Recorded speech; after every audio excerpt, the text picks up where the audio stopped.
Meet the editors. സിസ്റ്റമോ ഉത്തരവാദി എന്നതാണ് ചോദ്യം.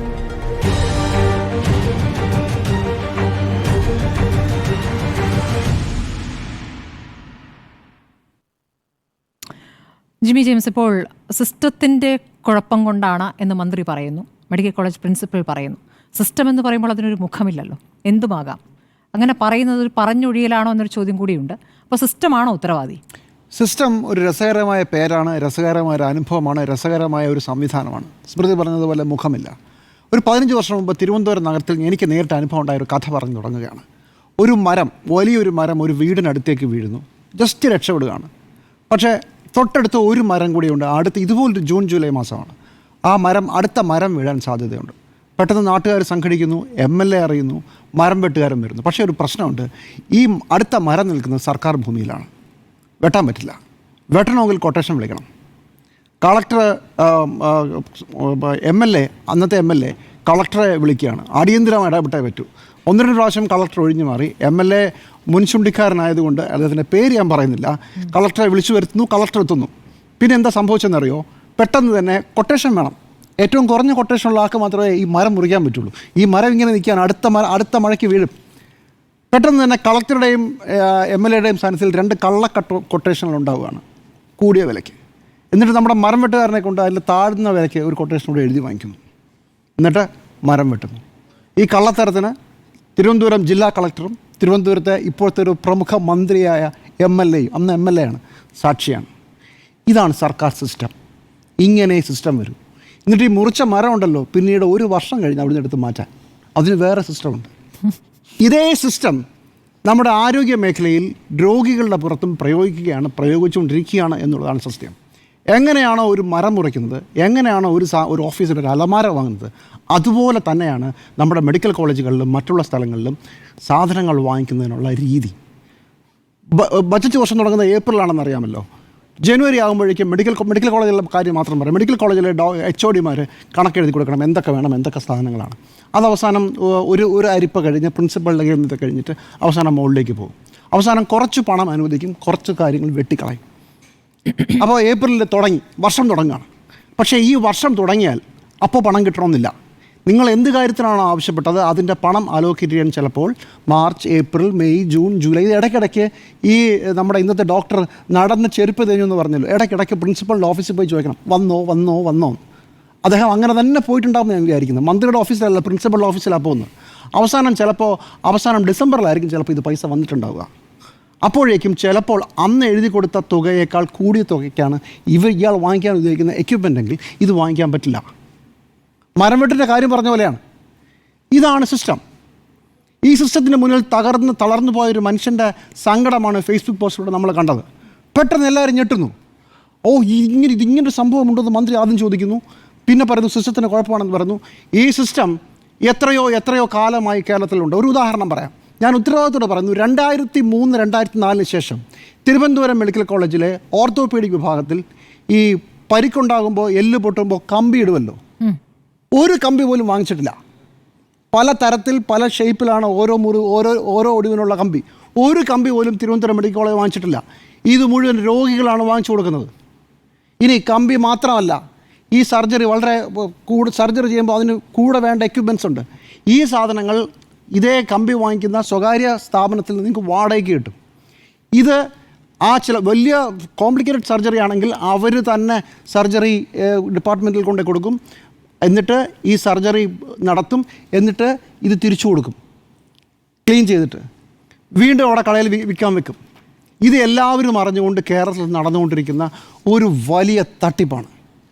ഗതികേട് കൊണ്ട് ചെയ്തു എന്ന് പറയരുത്, ഇതെല്ലാവർക്കും അറിയാം. ഇത് ഇപ്പോഴത്തെ ആരോഗ്യമന്ത്രിയുടെയോ ഇതിന് തൊട്ട് മുമ്പത്തെ ആരോഗ്യമന്ത്രിയുടെയോ അതിനു മുമ്പത്തെ ആരോഗ്യമന്ത്രിയുടെ മാത്രം കാലത്തെ കാര്യമല്ല. ഇങ്ങനെ ഒരു സിസ്റ്റം 10-15 വർഷമെങ്കിലുമായി കേരളത്തിൽ നടന്നുകൊണ്ടേയിരിക്കുകയാണ്.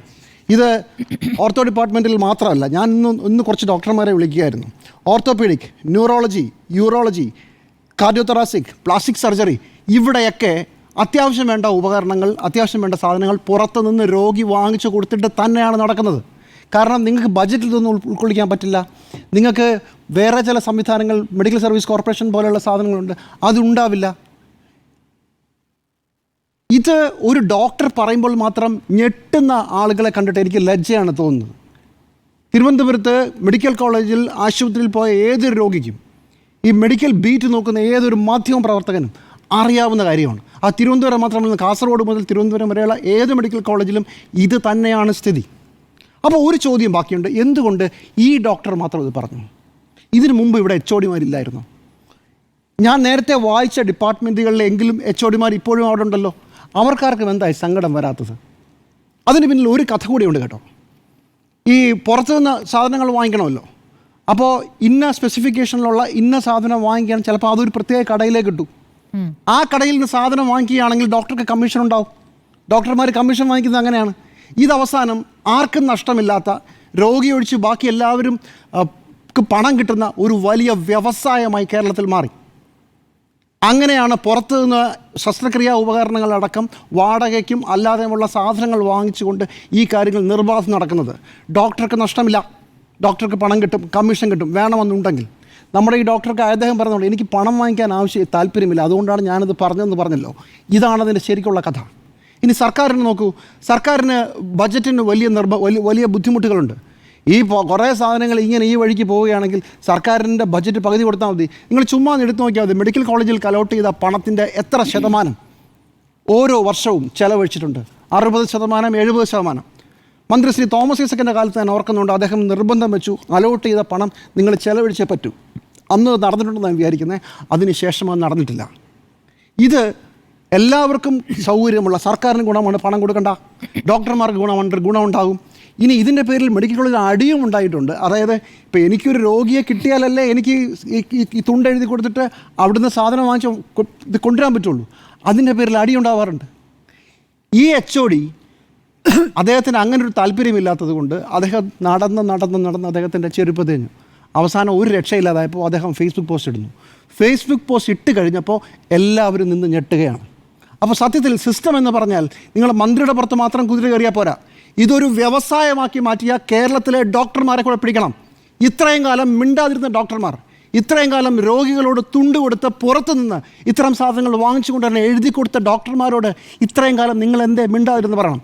അല്ലെങ്കിൽ ഞാൻ ഈ പറഞ്ഞ ഡിപ്പാർട്ട്മെൻറ്റിലുള്ള ആളുകൾ പറയണം, ഇന്ന് നമ്മുടെ ഡോക്ടർ പറഞ്ഞത് കളവാണ്, രോഗികൾ പുറത്തു നിന്ന് സാധനങ്ങൾ വാങ്ങിക്കുന്നില്ല. ഇനിയല്ല, ഇന്ന് ഡോക്ടർ പറഞ്ഞതാണ് ശരിയെങ്കിൽ, അദ്ദേഹം പറഞ്ഞതുപോലെ പുറത്തു നിന്ന് രോഗികൾ സാധനം വാങ്ങിക്കുന്നുണ്ടെങ്കിൽ നിങ്ങളൊക്കെ അതിന് കൂട്ടുനിന്നവരാണ്. കുറ്റകരമായ മൗനമാണ്. ഒരു കാര്യം കൂടെ പറയാം, V.S. അച്യുതാനന്ദൻ സർക്കാരിൻ്റെ കാലത്ത് മെഡിക്കൽ കോളേജിലെ ഡോക്ടർമാർക്ക് സ്വകാര്യ പ്രാക്ടീസ് നിരോധിച്ചിരുന്നു. ഒന്ന് അന്വേഷിച്ച് നോക്കാം, തിരുവനന്തപുരം മുതൽ അങ്ങ് കാസർഗോഡുള്ള മെഡിക്കൽ കോളേജുകളിലെ എത്ര ഡോക്ടർമാർ ഇപ്പോൾ വീണ്ടും സ്വകാര്യ പ്രാക്ടീസ് ചെയ്യുന്നുണ്ട്? എല്ലാം തിരിച്ചു വന്നിരിക്കുകയാണ്. കച്ചവടം. ദീപസ്തംഭം മഹാശ്ചര്യം, നമുക്കും കിട്ടണം പണം എന്നതാണ് അടിസ്ഥാനം. ഒരു ഫേസ്ബുക്ക് പോസ്റ്റ് കാണുമ്പോൾ ഞെട്ടുന്ന സംഘടനാ പ്രതിനിധികൾ, മന്ത്രിമാർ, രാഷ്ട്രീയ പ്രവർത്തകർ എല്ലാവരോടും എനിക്ക് പുച്ഛം മാത്രമേ ഉള്ളൂ. ശരി, നമുക്ക് ചർച്ച തുടരാം ഇടവേളയ്ക്ക് ശേഷം. സിസ്റ്റമോ ഉത്തരവാദി എന്നുള്ളതാണ് നമ്മുടെ ചോദ്യം. ശ്രീയാൻഡോ, സിസ്റ്റം ഉത്തരവാദിയാണ് എന്നുള്ളതാണ് എൻ്റെ അഭിപ്രായം. കേരളത്തെ സംബന്ധിച്ചിടത്തോളം കേരളത്തിലെ എല്ലാ മെഡിക്കൽ കോളേജുകളിലും ഇതുപോലെയുള്ള പ്രശ്നങ്ങൾ നേരത്തെ ഉണ്ട് എന്നുള്ളതാണ്. ഇന്നലെ പൊട്ടിപ്പുറപ്പെട്ട ഒരു പ്രശ്നമായിട്ട് ഞാൻ ഇതിനെ കാണുന്നില്ല. പക്ഷേ എന്താണ് ഇതിൻ്റെ ഒരു അവസ്ഥ എന്ന് നോക്കിയാൽ പല മെഡിക്കൽ കോളേജുകളുടെയും വരാന്തയിൽ കൂടെ പോലും നടക്കാൻ കഴിയാത്ത അവസ്ഥയാണ്. ആരാണ് ഈ വരാന്തയിൽ കിടക്കുന്നത്? കേരളത്തിലെ മനുഷ്യരാണ്. നമ്മളിത് പറയും അയ്യോ അങ്ങനെ പറയാൻ പാടുമോ, കാരണം ഇത്രയും ആൾക്കാർക്ക് വൈദ്യസഹായം കൊടുക്കണ്ടേ, ആരും രോഗികൾ വന്നാൽ മരുന്ന് മേടിക്കണ്ടേ എന്നൊക്കെ നമ്മൾ പറയും. പക്ഷേ കേരളത്തെ സംബന്ധിച്ചിടത്തോളം എന്താ, ഒരു മെഡിക്കൽ കോളേജിന് വരാന്തയിൽ നടക്കാൻ പറ്റാത്ത അവസ്ഥ. എങ്ങനെയാണ് ഈ വരാന്തയിൽ കിടക്കുന്ന ആരൊക്കെയാണ്? ഇന്നലെ ഓപ്പറേഷൻ ചെയ്തതും മിനിങ്ങാന്ന് ഓപ്പറേഷൻ ചെയ്ത ആൾക്കാരെയാണ് കൊണ്ടുപോയി കിടത്തുന്നത്. അവരുടെ ബൈസ്റ്റാൻഡേഴ്സാണ്. ആരാണ് ഈ വരാന്തയിൽ കിടക്കുന്ന കേരളത്തിലെ ജനങ്ങൾ എന്നറിയോ? കേരളത്തിലെ ജനങ്ങൾ ബിലോ ആവറേജാണ്. ആവറേജ് ആൾക്കാരല്ല എവിടെയാണ് പോകുന്നത്? സ്വകാര്യ മെഡിക്കൽ കോളേജിന്, സ്വകാര്യ ആശുപത്രി കൂടെ ബിലോ ആവറേജ് സാധാരണക്കാരനായ 300 രൂപയ്ക്കും 250 രൂപയ്ക്കും പണിയെടുക്കുന്ന, അല്ലെങ്കിൽ തൊഴിലുറപ്പ് ജോലികൾ പോകുന്ന, അല്ലെങ്കിൽ ആദിവാസി പിന്നോക്ക വിഭാഗത്തിൽപ്പെട്ട വളരെ സാധാരണക്കാരനായ ആൾക്കാരാണ് ഈ പറഞ്ഞ നിരത്ത് കിടക്കുന്ന സാധാരണ രോഗികൾ എന്ന് പറയുന്നത്. സാധാരണ രോഗികൾ എന്നുള്ളതല്ല. അപ്പോൾ നമ്മളെ സംബന്ധിച്ചിടത്തോളം ഒരു 20,000 രൂപയ്ക്ക് മേലെ ശമ്പളം കിട്ടുന്ന ഒരു ആൾ, അല്ലെങ്കിൽ 30,000 രൂപയ്ക്ക് മേലെ ശമ്പളം കിട്ടുന്ന ഒരാൾ ഞാൻ വിചാരിക്കുന്നില്ല മെഡിക്കൽ കോളേജിൽ പോകുന്നു. കാരണം അവൻ്റേതായ ഒരു സംവിധാനം അവൻ്റേതായ ഒരു ഫെസിലിറ്റിയും അവൻ ക്രിയേറ്റ് ചെയ്തിട്ടുണ്ടാവും. അവൻ എവിടെ പോകണമെന്നറിയാം, അവൻ എന്താണ് മെഡിക്കൽ കോളേജെന്നും എന്താണ് സ്വകാര്യ ഹോസ്പിറ്റലുകളും നല്ല ധാരണയുണ്ട് എന്നുള്ളതുകൊണ്ടാണ്. അപ്പോൾ അവിടെയുള്ള സ്ഥാനങ്ങളിൽ പോകും. അതിനേക്കാളും താഴെയുള്ള ആൾക്കാരാണ് ഈ മെഡിക്കൽ കോളേജുകളെ അല്ലെങ്കിൽ സർക്കാർ ഹോസ്പിറ്റലുകളെ പിന്നെ അതിൻ്റെ ഒരു ഭാഗമായി വരുന്നത് എന്നുള്ളതാണ്. അപ്പോൾ നമ്മൾ മനസ്സിലാക്കേണ്ട ഒരു കാര്യം, ഇപ്പോൾ കാരുണ്യ പദ്ധതി ഉണ്ടല്ലോ, കാരുണ്യ പദ്ധതിയുടെ കീഴിൽ ഒരു മെഡിക്കൽ കോളേജിൽ പോയി കഴിഞ്ഞാൽ എല്ലാവർക്കും മരുന്ന് കിട്ടണം. ഈ കാരുണ്യ ഫാർമസിയിൽ പോയി മരുന്ന് കിട്ടണം. അപ്പം അവിടെ ഒരു 3-4 ഫാർമസികളുണ്ട് മെഡിക്കൽ കോളേജിൽ. അപ്പം ഒരു 10 മരുന്ന് ഡോക്ടർ എഴുതി കൊടുക്കാൻ നോക്കുക. മെഡിക്കൽ കോളേജിൽ ഡോക്ടർ 10 മരുന്ന് എഴുതി കൊടുക്കുകയാണെങ്കിൽ അതിൽ 5 മരുന്നും ഈ പറയുന്ന ഒരു ഫാർമസിയിലും ഉണ്ടാവില്ല. ഈ 5 മരുന്ന് കിട്ടിയില്ലെങ്കിൽ ഈ പൈസ റീഇംബേഴ്സ് ചെയ്ത് കിട്ടണം എന്ത് ചെയ്യണമെന്ന് പറയുമോ? എല്ലാ ഫാർമസിയിലും ക്യൂ നിന്നിട്ട് ഇവിടെ മരുന്നില്ല എന്ന് സീൽ വെച്ച് വാങ്ങി വരണം. സീല് വെച്ച് വാങ്ങിയാൽ വന്നാൽ മാത്രമാണ് കിട്ടും. ആ സീല് മേടിക്കുന്നത് എന്ത് ചെയ്യണമെന്നറിയോ? ഒരു 50 പേര് ക്യൂ നിൽക്കുന്നുണ്ടാവും, അതിൻ്റെ പുറയിൽ പോയി നിൽക്കണം. അത് കഴിഞ്ഞിട്ട് ഈ കാരുണ്യ ഫാർമസിയിലില്ല, അടുത്ത HLL ആയിരിക്കും, അവിടെ ഇല്ല. അപ്പോൾ ഇങ്ങനെ ഒരു 50 പേരെ ക്യൂ നിന്ന് ഒരു ദിവസമാവും, ഒരു 2 മണിക്കൂർ പോയി. അത് കഴിഞ്ഞ് അടുത്ത ഫാർമസീൻ്റെ പുറയിൽ പോയി നിന്ന് ക്യൂ നിന്ന് ഒരു 2 മണിക്കൂർ പോയി. അത് ആരാ നിൽക്കുന്നുണ്ടാവുക? ഒരു ബൈസ്റ്റാൻഡർ ആയിരിക്കും, ഒരു പ്രായമായ അച്ഛനും അമ്മയായിരിക്കും വന്നിട്ടുണ്ടാവുക. അച്ഛനായിരിക്കും രോഗി, ഈ അമ്മയായിരിക്കും പോയി ഈ ക്യൂ നിൽക്കേണ്ടത്. ഇത് മേടിച്ച് വന്നാലേ ഇവന് ഈ ഇദ്ദേഹത്തിന് ഈ പൈസ റീഇംബേഴ്സ് ചെയ്തിട്ടുള്ളൂ.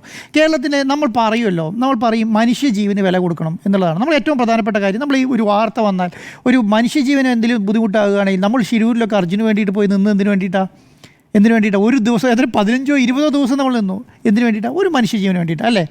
കേരളത്തിലെ മെഡിക്കൽ കോളേജുകൾ എത്രയെങ്ങാനും മനുഷ്യജീവനുകളാണ്, ആയിരക്കണക്കിന് മനുഷ്യജീവനാണ് എവിടെ വരാന്തയിൽ കിടക്കുന്നതെന്ന് ഓർക്കണം.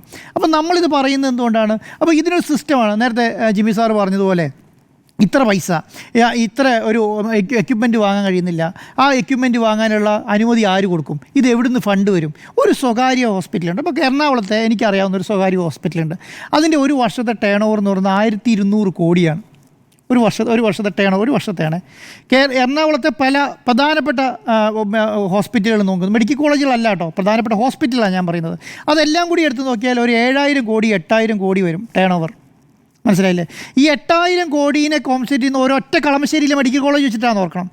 അവിടെയുള്ള 8-10 വലിയ മെഡിക്കൽ കോളേജുകൾ, വലിയ മുതലാളിമാർ അല്ലെങ്കിൽ സാധാരണക്കാർ, ഒരു ഇടത്തരം ആൾക്കാർ പോയി സമീപിക്കുന്ന മെഡിക്കൽ കോളേജുകൾ ഉള്ള സ്ഥലത്ത് ഒരു മെഡിക്കൽ കോളേജ് സ്വകാര്യ ആശുപത്രി. ഈ സ്വകാര്യ ആശുപത്രിനെ കോമ്പൻസേറ്റ് ചെയ്യുന്നത് ഒറ്റ മെഡിക്കൽ കോളേജാണ്. അതെന്ന് പറയുന്നത് എറൗണ്ട് 50% ആൾ സ്വകാര്യ ഹോസ്പിറ്റലിൽ അപ്രോച്ച് ചെയ്യുന്ന സമയത്ത് എറൗണ്ട് 50% സാധാരണക്കാരൻ ഈ ഒരു മെഡിക്കൽ കോളേജിന്. അപ്പോൾ അതിന് വേണ്ട സൗകര്യം മെഡിക്കൽ കോളേജിനുണ്ടോ എന്നുള്ളതാണ്. അത് ഇന്ന് വന്ന സർക്കാരോ ഇതിന് മുൻപുണ്ടായ സർക്കാരോ അതിന് മുൻപുണ്ടായ സർക്കാരോ മാത്രം വിചാരിച്ചാൽ മതിയായിരുന്നു. ഇതൊരു സിസ്റ്റം ഇന്ന് തുടങ്ങുക എന്നുള്ളതേ ഉള്ളൂ. അല്ലാതെ വേറെ മാർഗ്ഗം ഇതിന് മുന്നിലില്ല. നമ്മുടെ കയ്യിൽ ഒരു പക്ക ബഡ്ജറ്റ് ഉണ്ടോ? ഒരു മെഡിക്കൽ കോളേജിന് ഇത്ര ബഡ്ജറ്റ്, ടോട്ടൽ അലോക്കേഷനാണ്. ഇത്ര മെഡിക്കൽ കോളേജിന് ഇത്ര ഫണ്ട് എന്ന് പറഞ്ഞ് ടോട്ടൽ അലോക്കേഷനാണ്. അതിൻ്റെ അകത്ത് പേടിച്ചിട്ട് ഒരു ഉദ്യോഗസ്ഥന് ഇത് ചെയ്യാൻ പറ്റുന്നില്ല എന്നുള്ളതാണ്. ഞാനൊരു ഉദാഹരണം പറയും. ഈ PPE കിറ്റിന് അഴിമതി വന്നല്ലോ. PPE കിറ്റിന് അഴിമതി വന്നത് 550 രൂപയ്ക്ക് കിട്ടാവുന്ന PPE കിറ്റ് എന്തിനാണ് 1500 രൂപയ്ക്ക് വാങ്ങിയതാണല്ലോ PPE കിറ്റ് അഴിമതി എന്ന് പറയുന്നത്. കോവിഡ് ഒന്ന് മനുഷ്യൻ ചാവാൻ വരുന്ന സമയത്ത് PPE കിറ്റ് 500 അല്ല 1500 കിട്ടിയാൽ വാങ്ങാൻ തന്നെ നിവൃത്തിയുള്ളൂ. അതല്ലേ നമ്മുടെ ജീവൻ്റെ വില എങ്ങനെയാണ് കണക്കാക്കാൻ പറ്റുന്നത്? ഒരു മിനിറ്റ് എങ്ങനെയാണ് കണക്കാക്കാൻ പറ്റുന്നത്? ഈ കണക്കാക്കാൻ പറ്റുന്ന അവിടെ അദ്ദേഹം എടുക്കുന്ന ഡിസിഷനാണ്. ഒരു രോഗിക്ക് മേലെ ഒരു ഡോക്ടർ എടുക്കുന്ന ഡിസിഷനാണ് അതിന് ജീവൻ നിൽക്കണോ വേണ്ടയോ എന്ന് തീരുമാനിക്കുന്നത്. ഇന്നത്തെ ഓപ്പറേഷനാണ്, ഇന്ന് ചെയ്യേണ്ട ഓപ്പറേഷനാണ് നാളത്തേക്കും മറ്റന്നാളത്തേക്കും അതിൻ്റെ അപ്പുറത്തേക്കും മാറ്റി വെക്കുന്നത്. അതെങ്ങനെ ഡിസിഷൻ എടുക്കാൻ പറ്റും? അതിന് വേണ്ടിയിട്ട് ഒരു പൊതു സംവിധാനം കേരളത്തിലുണ്ടോ? അതിന് ഡിസിഷൻ എടുത്താൽ അവരെ മാത്രം ഒരു പർച്ചേസിന് വേണ്ടിയിട്ട് ഒരു സംവിധാനം ഉണ്ടോ? അതിനൊരു റെഗുലറായിട്ടൊരു മീറ്റിംഗ് നടക്കുന്നുണ്ടോ? ഒരു മെഡിക്കൽ കോളേജുകളിൽ എന്തൊക്കെ സാധനം വേണം, എപ്പോഴൊക്കെ മാറ്റങ്ങൾ വരുത്തണം, ഈ പറയുന്ന മെഡിക്കൽ കോളേജിലെ എക്യുപ്മെൻറ്റ്സിന് എത്രയൊക്കെ മാറ്റങ്ങൾ ഏതൊക്കെ സമയത്ത് വരുത്തണം എന്നുള്ളതിൻ്റെയൊക്കെ ഒരു കോമൺ സംവിധാനം ഉണ്ടോ കേരളത്തിലല്ല, ഒരു ഇന്ത്യയിൽ തന്നെ ഇല്ല എന്ന് വേണമെങ്കിൽ പറയാം, കേരളത്തിൽ മാത്രമല്ല. പക്ഷേ എന്താണ് സംവിധാനം? ഇതിനൊന്നും ഒരു വലിയ രീതിയിലുള്ള മാറ്റം കൊണ്ടുവരാൻ വേണ്ടിയിട്ട് കഴിഞ്ഞ ഒരു 10-20 വർഷമായിട്ട് പറ്റിയിട്ടില്ല എന്നുള്ളതാണ്. 20 വർഷത്തിന് ശേഷം ഒരു മാറ്റം മെഡിക്കൽ കോളേജിൽ വന്നിട്ടില്ല എന്നുള്ളതാണ്. ഇപ്പോൾ കോഴിക്കോട് മെഡിക്കൽ കോളേജിലൊക്കെ കയറി ചെന്ന് കഴിഞ്ഞിട്ടുണ്ടെങ്കിൽ നമ്മളെ സംബന്ധിച്ചിടത്തോളം നമുക്കൊരു രോഗം വന്നാൽ നമ്മളെവിടെയാണ് നമ്മുടെ പ്രധാനപ്പെട്ട ആൾക്കാർക്ക് ചികിത്സിക്കുന്ന സ്ഥലം എവിടെയാണ് അറിയാലോ? എവിടെയാണ്? അമേരിക്കയിൽ നിന്ന്. ഇവിടുന്ന് അങ്ങോട്ട് ബിസിനസ് ക്ലാസ്, അവിടെ തിരിച്ച് ഇങ്ങോട്ട് ബിസിനസ് ക്ലാസ്, അവിടെ പോയി ചികിത്സിച്ച് വരുവാണ് പ്രധാനപ്പെട്ട എല്ലാ നേതാക്കന്മാരും. ഞാൻ പറയുന്നത് ഒരു പരിധിയുള്ള പ്രധാനപ്പെട്ടത് എന്തിനാ? അദ്ദേഹത്തിൻ്റെ ജീവന് വലിയ വിലയുണ്ട്. അല്ല, അവരുടെ ജീവന് വലിയ വിലയുണ്ട്.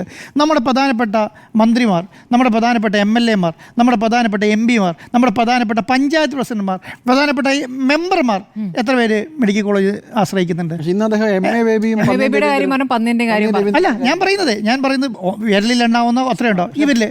പൊതുവെ 1000 പഞ്ചായത്തുണ്ടല്ലോ, 1000-ലധികം പഞ്ചായത്തിന് 1000-ലധികം പഞ്ചായത്തിലെ മെമ്പർമാർ പോലും സ്വകാര്യ ആശുപത്രി മെഡിക്കൽ കോളേജുകളെയോ സർക്കാർ സ്ഥാപനങ്ങളെയോ ആശ്രയിക്കുന്നത് ഞാൻ വിചാരിക്കുന്നില്ല. എല്ലാവരും സ്വകാര്യ ആശുപത്രിയാണ്. എന്തുകൊണ്ടാണ്?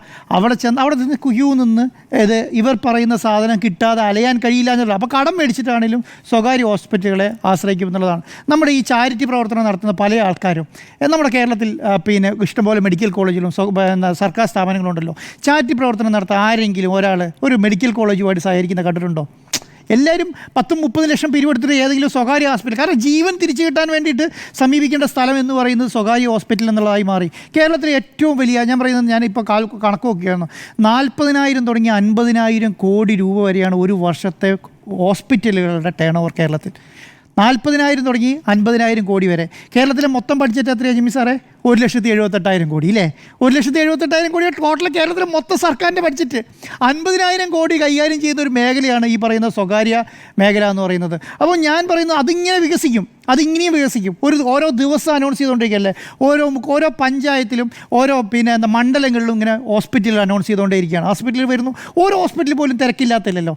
എല്ലാ ഹോസ്പിറ്റലും ലാഭകരമാണ്, എല്ലാ ഹോസ്പിറ്റലിലും ഡോക്ടർമാരുണ്ട്, എല്ലാ ഹോസ്പിറ്റലിലും തിങ്ങി നിറയാണ് ജനങ്ങൾ.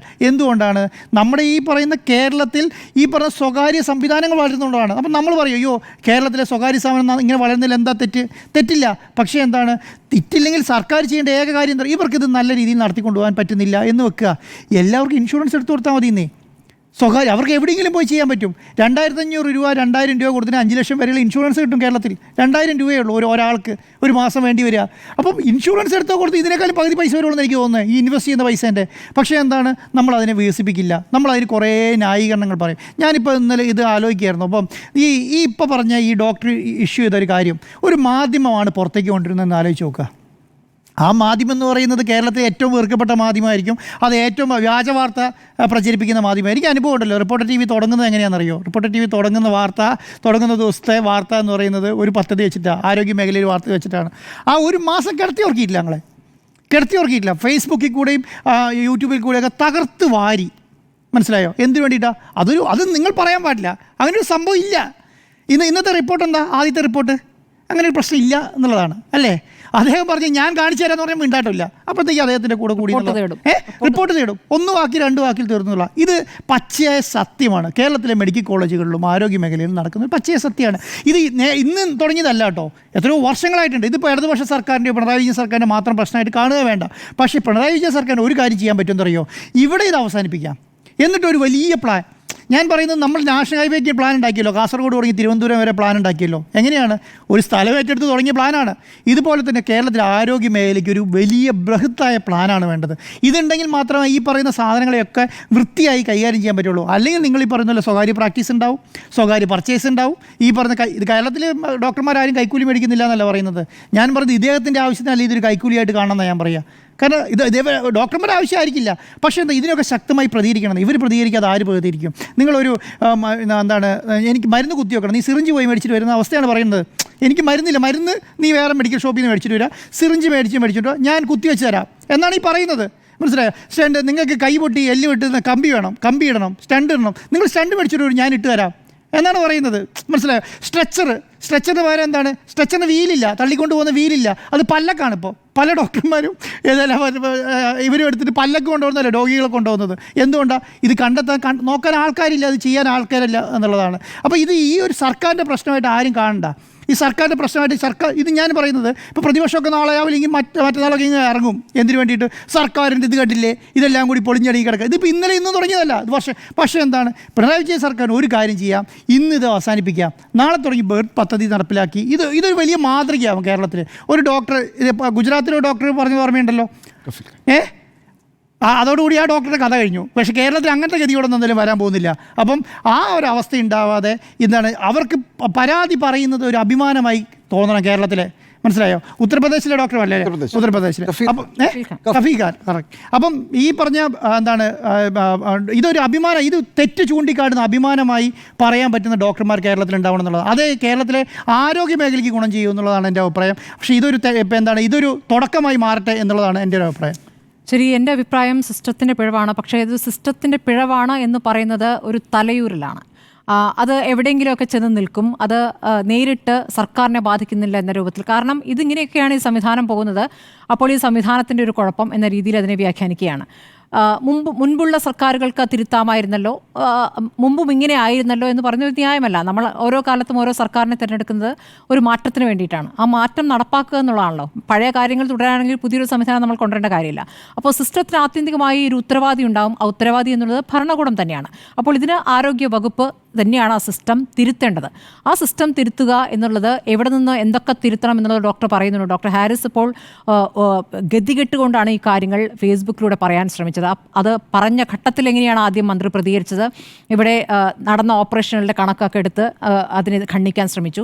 പക്ഷേ അങ്ങനെയല്ല. പൊതുബോധം എല്ലാവരും തന്നെ ഈ ഡോക്ടർക്കൊപ്പമാണ് എന്നും ഈ ഡോക്ടറെക്കുറിച്ച് ഇടതുപക്ഷത്തോട് അടുത്ത് നിൽക്കുന്ന ആളുകൾ പോലും ഈ ഡോക്ടറെക്കുറിച്ച് നല്ല വാക്കുകൾ പറഞ്ഞ ഘട്ടത്തിലാണ് അത് മാറ്റി പറയാൻ തയ്യാറായത്.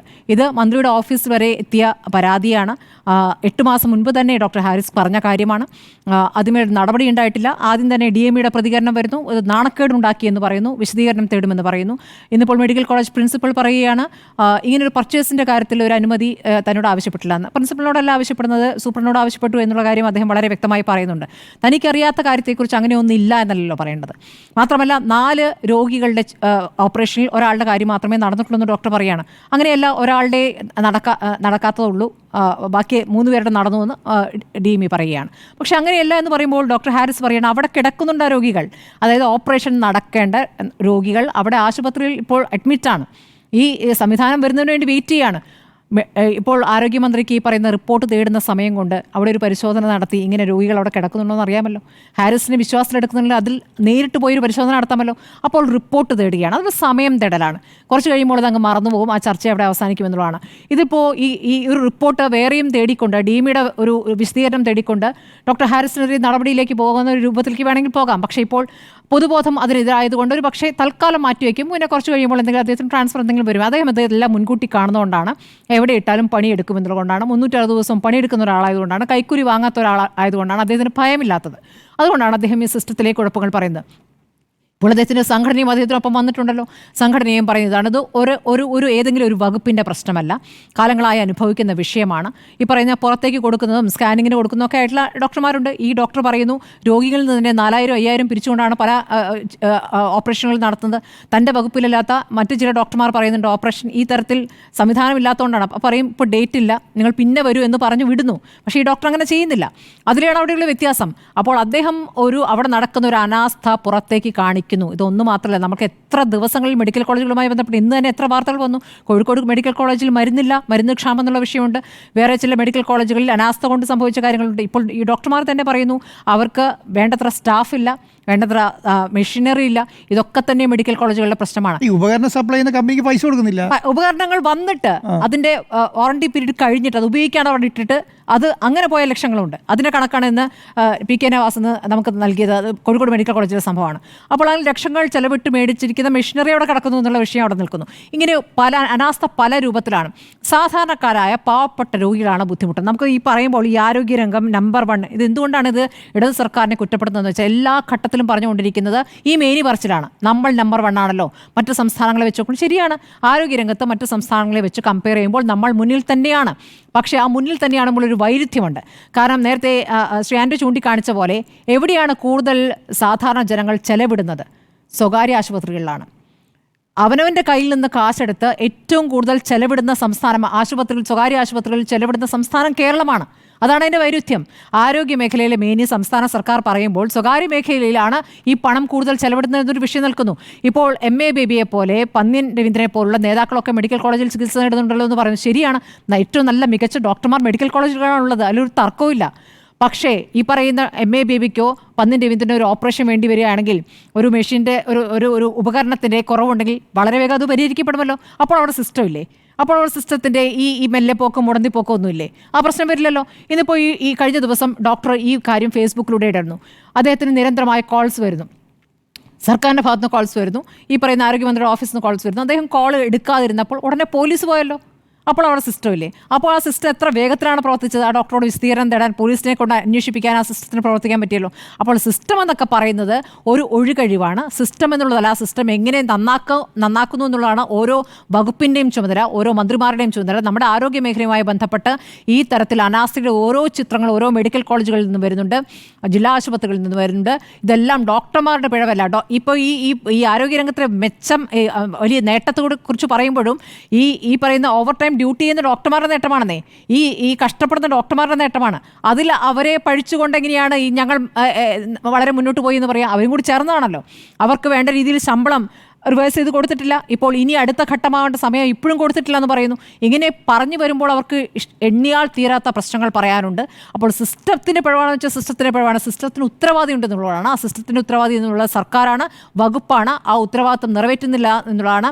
നേരത്തെ പറഞ്ഞ പോലെ നമുക്ക് മെഡിക്കൽ കോളേജിനകത്തേക്ക് ചെന്നിട്ട് ദൃശ്യങ്ങൾ ചിത്രീകരിക്കാനോ വാർത്ത എടുക്കാനോ പറ്റില്ല. മെഡിക്കൽ കോളേജിലെ ഒരു ചിത്രം വന്ന് ഓർക്കുന്നുണ്ടോ? 2000 നായനാർ സർക്കാരിൻ്റെ കാലത്ത് കണ്ണേ മടങ്ങുക എന്നൊരു ചിത്രം മാതൃഭൂമി ഫ്രണ്ട് പേജിൽ വന്നു. ജനറൽ ആശുപത്രി, അതെ, വൃദ്ധരായ രോഗികൾ ഉടുവസ്ത്രമില്ലാതെ എല്ലും തോലുമായി പായയിൽ കിടക്കുന്ന ചിത്രമാണ്. അതെങ്ങനെയാണ് ചിത്രം കിട്ടിയെന്ന് വെച്ചാൽ അവിടെ ഭക്ഷണമൊക്കെ വിതരണം ചെയ്യാൻ വേണ്ടി ഒരു സന്നദ്ധ സംഘടന മെഡിക്കൽ കോളേജ് നമ്മൾ ബ്രേക്ക് കൊടുത്തല്ലോ. നമ്മൾ കഴിഞ്ഞ വർഷം തിരുവനന്തപുരം മെഡിക്കൽ കോളേജ് ഒരു ഫോട്ടോ പുറത്തു വന്നു. ഇതെന്താ വെച്ചാൽ സർക്കാരിനെ ബാധിച്ച വിഷയമാണ്, സർക്കാരിന്റെ ഭരണമാറ്റത്തിൽ നയിച്ചൊരു കാര്യമാണ്. എന്നിട്ട് ആ ചിത്രം വരുമ്പോൾ ആ ഫോട്ടോ എടുക്കാൻ സാധിച്ചതിനകത്ത് കയറി ഈ ഭക്ഷണം, സൗജന്യമായ ഭക്ഷണം, വസ്ത്രമൊക്കെ കൊടുക്കാൻ വേണ്ടി ഒരു സന്നദ്ധ സംഘടന കയറുന്നു. ആ സന്നദ്ധ സംഘടനയ്ക്ക് വേണ്ടി ഫോട്ടോ എടുക്കാൻ പോയവരാണ് ആ ഫോട്ടോ എടുത്തത്. അങ്ങനെയാണ് മാതൃഭൂമിയുടെ ഫോട്ടോഗ്രാഫർക്ക് ഫോട്ടോ കിട്ടുന്നത്. ആ ഫോട്ടോ ഫ്രണ്ട് പേജിൽ തന്നെ പത്രത്തിൽ വരുന്നു, വലിയ രീതിയിൽ പ്രതിപക്ഷ വിഷയമാകുന്നു. 99 സീറ്റിലാണെന്ന് പിന്നീട് ആന്റണി സർക്കാർ അധികാരത്തിൽ വരുന്നത്. അപ്പോൾ ഒരു സർക്കാരിനെ മറിച്ചിടാൻ പറ്റുന്ന ഒരു വിഷയം കൂടിയാണത്. ഗൗരവത്തിലുള്ള വിഷയമാണ്. ഇതിപ്പോൾ അന്ന് ചെയ്തിട്ടുണ്ടല്ലോ, കഴിഞ്ഞ സർക്കാർ കാലത്ത്. ഇപ്പോൾ UDF കാലത്തെ മെഡിക്കൽ കോളേജിലെ വീഴ്ചകളുടെ ഒരു കണക്കൊക്കെ ഇപ്പോൾ CPM തയ്യാറാക്കി കഴിഞ്ഞു. ആ ലിസ്റ്റൊക്കെ നമുക്ക് അയച്ചിരുന്നുണ്ട്. ആ ലിസ്റ്റ് കൊണ്ട് എന്താണ്, ഈ കമ്പാരിസൺ കൊണ്ട് എന്താണ് കാര്യം? അടുത്ത സർക്കാർ അത് തിരുത്തുക എന്നുള്ളതാണ്. തിരുത്താൻ വേണ്ടിയാണ് നമ്മൾ പുതിയ ആൾക്കാരെ തിരഞ്ഞെടുക്കുന്നത്. 9 വർഷമായി ഭരിക്കുന്നവർക്ക് ഇതിൽ ഉത്തരവാദിത്തമില്ല, അതിലും മുന്നത്തെ വർഷത്തേക്ക് തിരഞ്ഞു പോകുമെന്ന് പറയുന്നതല്ല മറുപടി. ഇവിടെ സാധാരണ ജനങ്ങളുമായി ബന്ധപ്പെട്ട വിഷയമാണ്. ഇതിൽ അടിയന്തരമായി ഉത്തരം നൽകേണ്ടത് സർക്കാർ തന്നെയാണ്. ഈ റിപ്പോർട്ട് തേടിയ ശേഷം മന്ത്രി എന്താണ് ചെയ്യുന്നത് നമ്മൾ എന്തായാലും ഉറ്റു നോക്കും. ചൊവ്വാഴ്ച ഈ ഉപകരണം വരുമെന്നാണ് ഇപ്പോൾ ഡോക്ടർക്ക് കിട്ടിയിരിക്കുന്ന ഉറപ്പ്. ചൊവ്വാഴ്ച അത് കിട്ടുമോ നോക്കാം. കിട്ടിയിട്ടില്ലെങ്കിൽ ഡോക്ടർ ഹാരിസ് ഇനി പറയുമോ എന്നും നോക്കാം. അദ്ദേഹം ആ പരിമിതിക്കുള്ളിൽ നിന്നാണ് ഇത്രയുമെങ്കിലും പറഞ്ഞത്. ഈ വിവരങ്ങൾ നമ്മൾ കേരളം കാത്തിരിക്കുന്നുണ്ട്. ആ ഉപകരണങ്ങൾ എത്തിയോ എന്നും ഈ മുടങ്ങിക്കിടന്ന ഓപ്പറേഷനുകൾ നടന്നോ എന്നുള്ളത് നമുക്ക് അറിയേണ്ടതുണ്ട്. സിസ്റ്റമോ ഉത്തരവാദി ചർച്ച തുടരാം. സുജയ, എന്താ അഭിപ്രായം? സിസ്റ്റത്തിന്റെ പ്രശ്നമാണെന്ന് വകുപ്പ് മന്ത്രി വീണ ജോർജ് പറഞ്ഞ സ്ഥിതിക്ക് ഇനിയിപ്പോൾ ഞാൻ അതല്ല, സിസ്റ്റം അല്ല എന്ന് പറഞ്ഞിട്ടും കാര്യമില്ലല്ലോ. ഞാൻ മന്ത്രിയെ വിശ്വസിക്കുകയാണ്. ആരോഗ്യമന്ത്രി വീണ ജോർജ് ഇന്ന് മാധ്യമങ്ങൾക്ക് മുന്നിൽ വന്ന് കൃത്യമായി പറഞ്ഞതുപോലെ സിസ്റ്റത്തിന്റെ പ്രശ്നമാണ്. ആ സിസ്റ്റത്തിന്റെ പ്രശ്നം എന്താണെന്ന് കൂടി മന്ത്രി മനസ്സിലാക്കണം. സിസ്റ്റമാറ്റിക് അല്ലാത്തതാണ് ആ സിസ്റ്റത്തിന്റെ പ്രശ്നം. സിസ്റ്റമാറ്റിക് അല്ലാത്തതിന്റെ ഉത്തരവാദിത്തം മന്ത്രിക്കാണ് എന്ന് മനസ്സിലാക്കി കൊടുക്കേണ്ട ഒരു സാഹചര്യം കൂടിയാണ് ഈ വന്നിരിക്കുന്നത്. ഒരു സിസ്റ്റത്തെ പൂർണ്ണമായി ചലിപ്പിക്കുന്നതിന്, ആ സിസ്റ്റം നിയന്ത്രിക്കുന്നതിന്റെ, ആ സിസ്റ്റത്തിന്റെ കസ്റ്റോഡിയനായിട്ടുള്ള ആ വകുപ്പിന്റെ ഉത്തരവാദിത്തം എന്ന് പറയുന്നത് നമുക്ക് തള്ളിക്കളയാൻ കഴിയില്ല. അത് മുഖ്യമന്ത്രിക്കോ അല്ലെങ്കിൽ സർക്കാരിനോ എൻറ്റയർ ആയിട്ടുള്ള ഉത്തരവാദിത്തത്തെക്കാൾ ആ വകുപ്പ് കൈകാര്യം ചെയ്യുന്ന വ്യക്തിക്കാണ് ആ വകുപ്പിൽ നടക്കുന്ന കാര്യങ്ങൾ, അതിൻ്റെ നേട്ടങ്ങളുടെ ഉത്തരവാദിത്തം. അല്ലെങ്കിൽ ആ നേട്ടങ്ങൾ നല്ല രീതിയിൽ മുന്നോട്ട് പോകുമ്പോൾ ആരോഗ്യ കേരളം നമ്പർ 1 എന്ന് നമ്മൾ പറയുമ്പോൾ അവിടെ കൈയടി കിട്ടുന്നതും ഇതേ ആരോഗ്യമന്ത്രി വീണ ജോർജിനാണ്, അല്ലെങ്കിൽ അതിന് മുൻപുണ്ടായിരുന്ന ആരോഗ്യമന്ത്രി KK ശൈലജയ്ക്കാണ്, അല്ലെങ്കിൽ അതിന് മുൻപുണ്ടായിരുന്ന UDF സർക്കാരിൻ്റെ കാലത്തെ ആരോഗ്യമന്ത്രി ശിവകുമാറിനാണ്. അതായത് അതാത് കാലത്തെ ആരോഗ്യമന്ത്രിമാർ എന്താണോ എടുക്കുന്ന സമീപനം, അതാണ്. നമുക്കൊരു വിഷയത്തോട് നമുക്ക് വളരെ പെരിഫറൽ ആയിട്ടുള്ളൊരു സമീപനം എടുക്കാം. അതേസമയം ഒരു സെൻസിറ്റീവ് ഇഷ്യൂ ആണ് ഒരാൾ ചൂണ്ടിക്കാട്ടുന്നതെങ്കിൽ അതിൽ നമുക്ക് അതേ സെൻസിറ്റിവിറ്റിയോട് കൂടി തന്നെ ഒരു തീരുമാനമെടുക്കാം, ആ കാര്യത്തെ ഉൾക്കൊള്ളാം. ഇൻസെൻസിറ്റീവ് ആയി കഴിഞ്ഞാൽ പിന്നെ ആർക്കും രക്ഷിക്കാൻ പറ്റില്ല. കാരണം എൻ്റെ വീഴ്ചയല്ല എന്ന് നമ്മൾ മനസ്സിൽ തന്നെ, അല്ലെങ്കിൽ എനിക്ക് വീഴ്ച പറ്റില്ല എന്ന് നമ്മൾ മനസ്സിൽ തന്നെ തീരുമാനിച്ച് വെച്ച് കഴിഞ്ഞിട്ടുണ്ടെങ്കിൽ പിന്നെ ആർക്കും തിരുത്താൻ കഴിയില്ല. ആ ഒരു സാഹചര്യത്തിലേക്ക് നമ്മുടെ ആശുപത്രികളുടെ പ്രവർത്തനം പോവുകയാണ് എന്നതാണ് മന്ത്രി വീണ ജോർജ് മനസ്സിലാക്കേണ്ടത്. പക്ഷേ അവരിന്ന് ഡോക്ടർ ഹാരിസിനെ കുറിച്ച് പറഞ്ഞ നല്ല വാക്കുകൾ, അതും ഞാൻ പോസിറ്റീവായിട്ടാണ് കാണുന്നത്. ഇന്നലെ ഉണ്ടായ ആ ഒരു അവരെ തെറ്റിദ്ധരിപ്പിച്ചതാകാം, അല്ലെങ്കിൽ ഡോക്ടർ ഹാരിസിന്റെ പോലീസിന്റെ ഭാഗത്താണ് തെറ്റ് എന്ന് തോന്നിപ്പിക്കുന്ന തരത്തിൽ DME പറഞ്ഞ വാക്കുകളാകാം, അല്ലെങ്കിൽ അങ്ങനെ ഒരു റിപ്പോർട്ടാകാം ആശുപത്രിയിൽ നിന്ന് വീണ ജോർജിലേക്ക് എത്തിയിട്ടുണ്ടാവുക. അതല്ലാതെ ഡോക്ടർ ഹാരിസുമായി നേരിട്ട് വ്യക്തിബന്ധമൊക്കെയുള്ള ഒരാളാണ് വീണ ജോർജ്, അല്ലെങ്കിൽ അങ്ങനെ എന്നിട്ടും അവർ അങ്ങനെ മനഃപൂർവ്വം കുറ്റപ്പെടുത്തി എന്ന് ഞാൻ കരുതുന്നില്ല. ഇവിടെ സൂക്ഷ്മമായ തിരുത്തൽ വരുത്തും എന്ന് മന്ത്രി പറഞ്ഞിട്ടുണ്ട്. ആ സൂക്ഷ്മമായ തിരുത്തലാണ് ഇനിയിപ്പോൾ അടിയന്തരമായി ചെയ്യേണ്ടത്. ആ സൂക്ഷ്മമായ തിരുത്തൽ എന്ന് പറയുമ്പോൾ നേരത്തെ ജിമ്മി ജെയിംസ് സൂചിപ്പിച്ചതുപോലെ ജിമ്മി സാറ് ഈ ആരോഗ്യ മേഖലയിലെ കുറേ കാര്യങ്ങൾ പുറത്തു കൊണ്ടുവന്നിട്ടുള്ള ഒരു മാധ്യമപ്രവർത്തകൻ കൂടിയാണ്. അപ്പോൾ അങ്ങനെയുള്ള വിഷയങ്ങളിൽ നേരിട്ടിടപെട്ടിട്ടുള്ള മാധ്യമപ്രവർത്തകർ ധാരാളമുണ്ടെന്നേ. ആരോഗ്യ ബീറ്റാണ് ഏറ്റവും കൂടുതൽ. എല്ലാ മാധ്യമങ്ങളും നമ്മൾ എടുത്തു നോക്കിക്കഴിഞ്ഞാൽ, പത്രങ്ങളായാലും പിന്നീട് ദൃശ്യമാധ്യമങ്ങൾ ഈ ലൈവ് സംപ്രേഷണത്തിലേക്ക് പോകുമ്പോഴായാലും ഏറ്റവും കൂടുതൽ ആരോഗ്യ മേഖലയിൽ എന്തിന് ഇപ്പോൾ പാലക്കാട്ട് OP ടിക്കറ്റുമായി ബന്ധപ്പെട്ടിട്ടുള്ള തർക്കം, അങ്ങനെ തർക്കങ്ങൾ പരിഹരിക്കുന്നത് അല്ലെങ്കിൽ രോഗികൾക്കുള്ള ബുദ്ധിമുട്ടുകൾ ഉടനടി അധികൃതരിലേക്ക് എത്തിക്കുന്നത് മാധ്യമങ്ങളാണ്. പക്ഷേ ഇക്കാര്യത്തിൽ മാധ്യമങ്ങളെക്കാൾ ഇനിഷ്യേറ്റീവ് എടുത്തിരിക്കുന്നത് ഒരു ഇൻവെസ്റ്റിഗേറ്റീവ് ജേർണലിസ്റ്റ് പുറത്തു കൊണ്ടുവരേണ്ട ഒരു കാര്യമാണ് ഇന്ന് ഈ ഡോക്ടറിലൂടെ പുറത്തു വന്നിരിക്കുന്നത് എന്നതാണ് ഞാൻ ഇക്കാര്യത്തിൽ മനസ്സിലാക്കുന്നത്. അത് മാധ്യമങ്ങൾക്ക് വന്നൊരു പിഴവ് കൂടിയാണ്. കാരണം ഇത്രയും കാലമായി ഇതിപ്പോഴും തുടരുന്നു. 2000-2010 കാലഘട്ടത്തിൽ വന്നിരിക്കുന്നതിനേക്കാൾ കൂടുതൽ പാകപ്പിഴകൾ ഈ 2025 സംഭവിക്കുന്നുണ്ടെങ്കിൽ അതിൻ്റെ ഒരു കണ്ടിന്യൂറ്റി ഇവിടെ ഉണ്ട് എന്നുണ്ടെങ്കിൽ അത് പുറത്തേക്ക് കൊണ്ടുവരേണ്ട ഒരു ഉത്തരവാദിത്തം മാധ്യമങ്ങൾക്കുമുണ്ട്. അവിടെ മാധ്യമങ്ങളിലൂടെ എല്ലാ വിവരം പുറത്തു വരുന്നത് ഡോക്ടർ ഹാരിസിലൂടെയാണ്. അപ്പോൾ ഡോക്ടർ ഹാരിസിനെ ഒരു വിസിൽ ബ്ലോവറായി സർക്കാർ കണക്കിലെടുക്കണം എന്നതാണ് ഈ വിഷയത്തിലെ എൻ്റെ അഭിപ്രായം. കാരണം മന്ത്രി ഇപ്പോൾ അത് മനസ്സിലാക്കിയിട്ടുണ്ട്. ഡോക്ടറുടെ സത്യസന്ധതയെക്കുറിച്ചോ ഡോക്ടറുടെ കാര്യക്ഷമതയെക്കുറിച്ചോ ഒന്നും സർക്കാരിന് മറ്റൊരു അഭിപ്രായമില്ല എന്നതാണ് ഞാൻ മനസ്സിലാക്കുന്നത്. കാരണം കൃത്യമായി ഡോക്ടർ കാര്യങ്ങൾ പറഞ്ഞു എന്ന് മന്ത്രി സമ്മതിച്ചിരിക്കുകയാണല്ലോ. ഇനി പറഞ്ഞ കാര്യങ്ങൾ, ആ കാര്യങ്ങളുടെ കൃത്യതയിലേക്ക് കൂടി നമുക്ക് വരാം. ഡോക്ടർ പറഞ്ഞ എന്താണ്? നിലവിൽ ഓഗസ്റ്റ് 4 വരെ, നമ്മളിപ്പോൾ സംസാരിക്കുന്നത് ജൂൺ മാസം 29-ാം തീയതിയാണ്. ഓഗസ്റ്റ് 4 വരെ അദ്ദേഹത്തിൻ്റെ വകുപ്പിലെ രോഗികൾ വെയിറ്റിംഗ് ലിസ്റ്റിലാണ്. ശസ്ത്രക്രിയ അടക്കം വേണ്ട രോഗികളുണ്ടാകും. പലർക്കും ഈ ഉപകരണങ്ങളുടെ കുറവുള്ളത് കൊണ്ട് ശസ്ത്രക്രിയ നീട്ടിയായിരിക്കും നിശ്ചയിച്ചിട്ടുണ്ടാവുക. ഗുരുതരാവസ്ഥയിലുള്ള ആൾക്ക് ശസ്ത്രക്രിയ നടത്താൻ കഴിയാതെ വന്നതിലുള്ള ആ ഒരു ആശങ്ക മൂലമാകാം അദ്ദേഹം ഈ പോസ്റ്റ് ഇട്ടത്. കാരണം ഒരാളുടെ ജീവനാണെന്നേ കയ്യിലിരിക്കുന്നത്.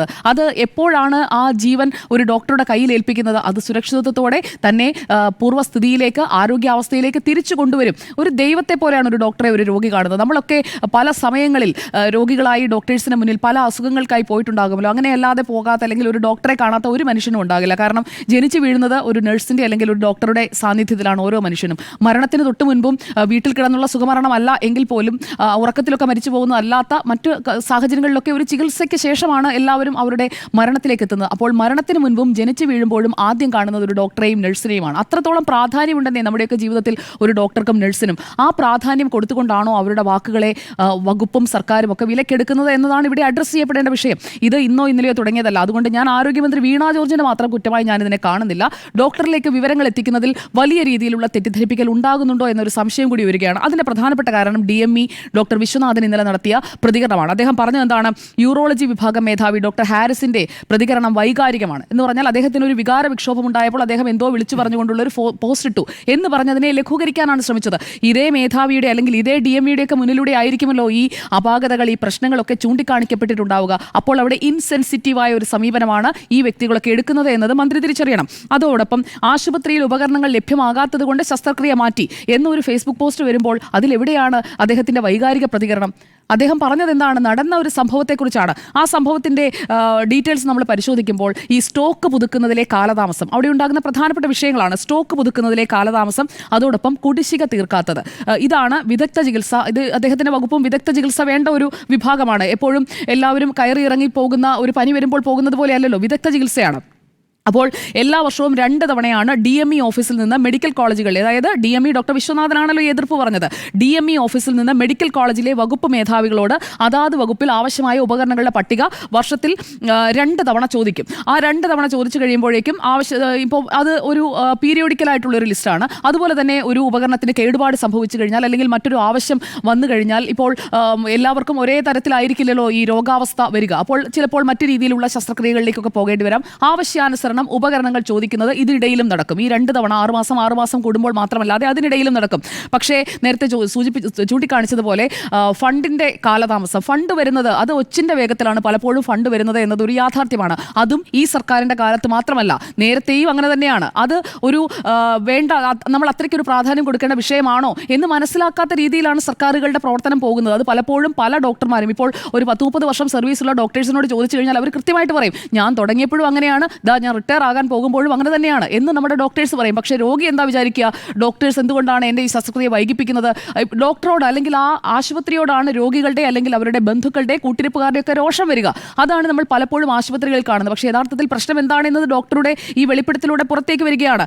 അതോടൊപ്പം തന്നെ ഈ പൊതു ഉപകരണങ്ങൾ, അതായത് വിവിധ വകുപ്പുകൾക്ക് വിവിധ ശസ്ത്രക്രിയകൾക്ക് പൊതുവായി ഉപയോഗിക്കാൻ കഴിയുന്ന ശസ്ത്രക്രിയാ ഉപകരണങ്ങളുണ്ട്. അത് പല വകുപ്പുകളിലും നമ്മൾ അന്വേഷിച്ചാൽ മനസ്സിലാക്കാൻ കഴിയും. പല മെഡിക്കൽ കോളേജുകളിലും ഒരു സഹകരണ വ്യവസ്ഥയിലാണ് പ്രവർത്തിക്കുന്നത്. ഒരു വകുപ്പിൽ നിന്ന് മറ്റൊരു വകുപ്പിലേക്ക് അങ്ങനെ സഹകരണ രീതി കൂടിയുണ്ട്. ശരിക്കും ഓരോ വകുപ്പിനും അതാത് ഉപകരണങ്ങൾ ആവശ്യമാണ്. എന്നാൽ അതാത് ഉപകരണങ്ങൾ അവിടെ ഇല്ല എന്നത് ഒരു വസ്തുതയാണ്. അതോടൊപ്പം തന്നെ ഇപ്പോൾ ഈ വിഷയത്തിൽ സംഭവിച്ചത് മൂത്രാശയ കല്ലിന്റെ ചികിത്സയ്ക്ക് ഉപയോഗിക്കുന്ന ലിത്തോക്ലാസ്റ്റ് പ്രോബ്, ഈ ഉപകരണമാണ് ഇല്ലാതെ വന്നത്. ആ ഉപകരണം കിട്ടുന്നില്ല എന്ന് ഡോക്ടർ ഹാരിസ് പറഞ്ഞതാണ്. അതോടൊപ്പം തന്നെ ESWL ഈ ഉപകരണത്തിന് വേണ്ടിയും യൂറോളജി വിഭാഗം അപേക്ഷ നൽകിയതാണ്. അതും കിട്ടിയിട്ടില്ല.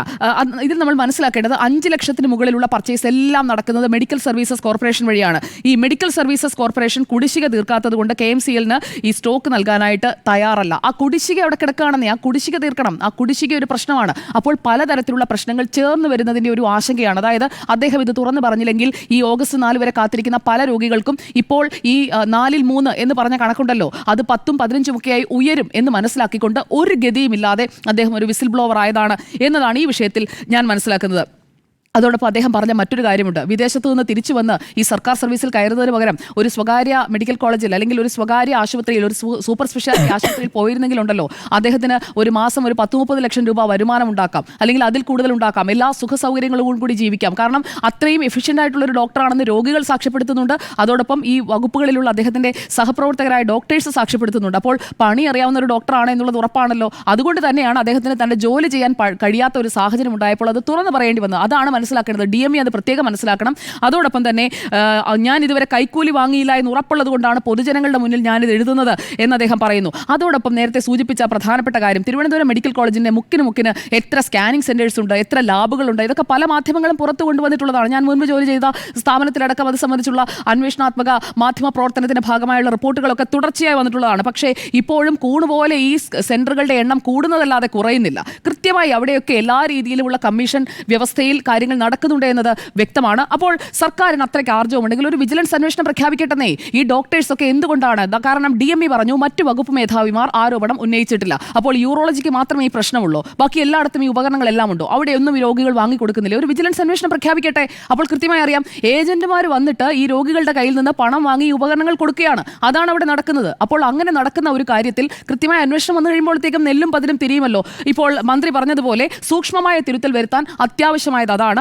ആ രീതിയിലുള്ള കാര്യങ്ങളാണ് വേണ്ടത്. കാരണം സർക്കാർ സംവിധാനങ്ങൾക്ക് പുറത്തുള്ള ചികിത്സാ കേന്ദ്രങ്ങളിൽ ദേശീയ ശരാശരിയേക്കാൾ 3 ഇരട്ടി കൂടുതൽ തുക ഇന്ന് കേരളത്തിലെ മനുഷ്യർ കൊടുക്കുകയാണ്. 60% മുതൽ 70% വരെ ആളുകൾ സ്വകാര്യ ചികിത്സാ കേന്ദ്രങ്ങളെയാണ് ആശ്രയിക്കുന്നത്. ഒരു ഗതിയുമില്ലാത്ത മനുഷ്യർക്ക് അവരുടെ കയ്യിലുള്ളത് മുഴുവൻ വാരിക്കൊടുത്താലേ ചികിത്സ പൂർത്തിയാക്കാൻ കഴിയും. ഉപകരണം കൂടി വാങ്ങിക്കൊടുക്കേണ്ട ഒരു സാഹചര്യം അവർക്കാണ് ബാധ്യതയുണ്ടാക്കുന്നത്. അപ്പോൾ സാധാരണക്കാരായ ജനങ്ങൾക്കൊപ്പമാണ്. നമ്മുടെ ചികിത്സാ രീതി മെച്ചപ്പെടുത്തണമെന്നുള്ള ആത്മാർത്ഥതയോടെയാണ് സർക്കാർ ഞങ്ങൾ തുടരും എന്ന് പറഞ്ഞുകൊണ്ടിരിക്കുകയാണെങ്കിൽ, തുടരണമെങ്കിൽ ഇക്കാര്യങ്ങളൊക്കെ ഒന്ന് മാറ്റിയാൽ മാത്രമേ തുടരാൻ കഴിയുകയുള്ളൂ. ശരി, തിരിച്ചെത്താം. ഇടവേള. സിസ്റ്റമോ ഉത്തരവാദി എന്നായിരുന്നു നമ്മുടെ ചോദ്യം. യെസ് എന്നാണ് 4 പേരും ഒരുപോലെ അഭിപ്രായപ്പെട്ടത്.